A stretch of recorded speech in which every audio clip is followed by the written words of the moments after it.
নমস্কার বন্ধুরা, আজকে দেখাবো যে আমাদের পলিসি বাজার লিংক দিয়ে আপনারা কিভাবে বাইকের থার্ড পার্টি ইন্স্যুরেন্স বুকিং করবেন।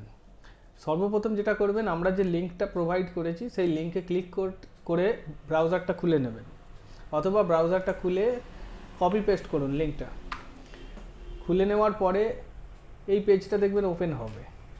এখানে বাইকের আপনারা নম্বর দিয়ে সার্চ করবেন। তো আমি এখানে বাইকের একটা নম্বর দিচ্ছি। বাইকের নম্বর দেওয়ার পর ভিউ প্রাইসে ক্লিক করুন। ভিউ প্রাইসে ক্লিক করলেই বাইকের ডিটেলসগুলো এখানে পেয়ে যাবেন। যদি ঠিকঠাক আসে তো খুব ভালো কথা, আর না আসলে এখানে চেঞ্জ করে নেবেন ঠিক অনুযায়ী। এটা আপনি পেয়ে যাবেন সমস্ত কিছু গাড়ির আরসি কপিতে। ম্যানুফ্যাকচারিং ডেট দেখুন এখানে নেই, সেহেতু আমি এখানে চুজ করে নেব। এটা আরসি কপি দেখে চুজ করব। এখানে যেমন আছে এগুলো ইয়েস নো তেমন রেখে দিন। কাস্টমারের নামে এসে নামটা ফিল করুন। তো নামটা আপনারা অবশ্যই গাড়ির আরসি কপিতে যে নাম আছে সেই নামটাই কিন্তু দিয়ে সার্চ করবেন। তো এখানে প্রথমে আমাকে নাম দিতে হবে, ইমেল আইডি নিজের দিন, ইমেল আইডি, ফোন নম্বর অবশ্যই কাস্টমারের দিন। ভিউ কোডে ক্লিক করুন। ভিউ কোডে ক্লিক করে আপনারা পলিসির ডিটেলসগুলো এখানে চলে আসবে, মানে কোন কোম্পানি কত টাকায় আপনি পলিসিগুলো পাবেন। এখানে বিভিন্ন কোম্পানি আছে। তো এই মুহূর্তে সবথেকে বেশি কমিশন দিচ্ছে ডিজিট। এই যে ডিজিটে আপনারা যদি পলিসি বুক করেন সবথেকে বেশি কমিশন এখানেই পাবেন। তো কত কি আপনি কমিশন পাবেন, কত পয়েন্ট পাচ্ছেন সেটা দেখার জন্য এই শো অ্যাক্টিভিটি পয়েন্টে ক্লিক করুন। শো অ্যাক্টিভিটি পয়েন্টে ক্লিক করলেই এখানে আপনারা এই যত পয়েন্ট এখানে দেখছেন সেই হিসাবে আপনারা কমিশন পাবেন। যত বেশি পয়েন্ট তত বেশি কমিশন। তো এখানে দেখে নিন 25 পয়েন্ট, এখানে 23 সামথিং পয়েন্ট।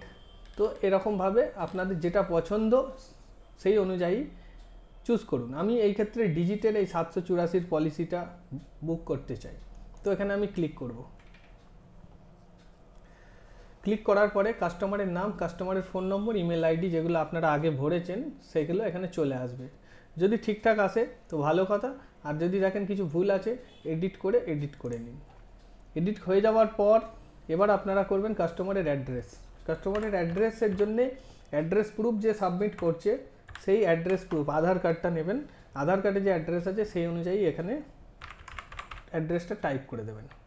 মনে রাখবেন এখানে কমা নেই না, অতএব একসাথে লিখবেন।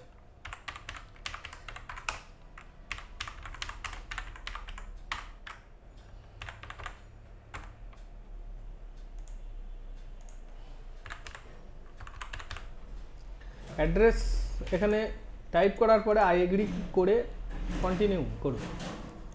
এখানে একটা নমিনি চাইবে, নমিনির নাম আপনারা কাস্টমারকে জেনে নিয়ে এখানে দিয়ে দেবেন।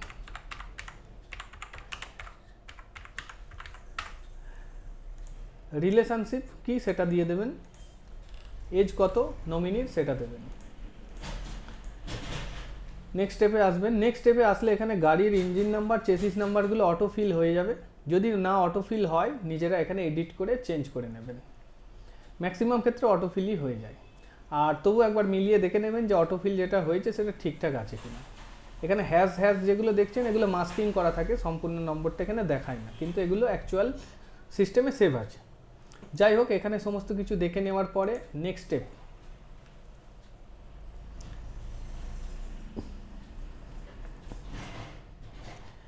এখানে করতে হবে কাস্টমারের কেওয়াইসি করার জন্য দুটো প্রসেসে হয়। এক হচ্ছে প্যান কার্ড আর আধার কার্ড, এই দুটো লাগে। ডকুমেন্ট আপলোড করে করা যায়, আবার ডকুমেন্ট আপলোড না করেও করা যায়। তো আমি সর্বপ্রথমে চেষ্টা করব ডকুমেন্ট আপলোড না করে। তো সেটার জন্য আপনারা সর্বপ্রথম কাস্টমারের প্যান কার্ডের নম্বরটা এখানে দিতে হয়, আর তার আগে এখানে ডেট অফ বার্থটা দিন অ্যাজ পার প্যান।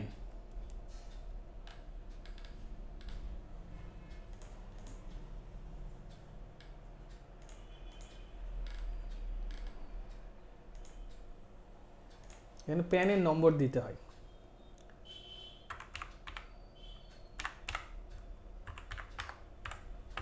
আর একটা কাস্টমারের ফটো আপলোড করতে হয়।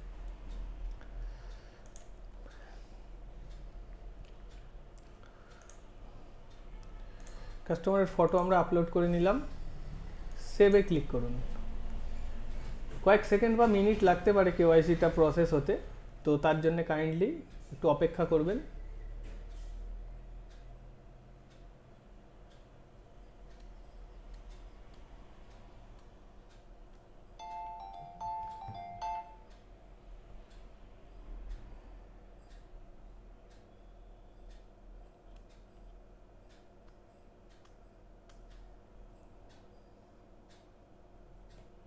দেখুন কেওয়াইসি ভেরিফিকেশান সাকসেসফুলি ডান, অতএব কেওয়াইসিটা হয়ে গেছে। এবার এখানে সামারিটা চলে আসবে, যা যা আপনি ফিল করেছেন সেগুলো এখানে দেখতে পারবেন, যে যা যা করেছেন সব কিছু ঠিক আছে কিনা আর একবার চেক করে নেবেন। চেক হয়ে যাওয়ার পর এখানে পে সিকিউরলিতে ক্লিক করুন। ক্লিক করার পর এখানে পেমেন্ট করতে হবে। পেমেন্ট আপনারা নিজেদের পছন্দ অনুযায়ী গেটওয়ে দিয়ে পেমেন্ট করে দিন। এখানে debit card, credit card, net banking. Payment হয়ে গেলেই পলিসি কপি ডাউনলোড হয়ে যাবে। এখানে অ্যামাউন্টটা দেখে নেবেন পেমেন্ট করার আগে কত আসছে। ওকে, আশা করছি বোঝাতে পারলাম। তো এইভাবে পলিসি করুন। যদি কোনো সমস্যা হয় কমেন্ট করুন, আমি তার উত্তর তাড়াতাড়ি দেওয়ার চেষ্টা করব।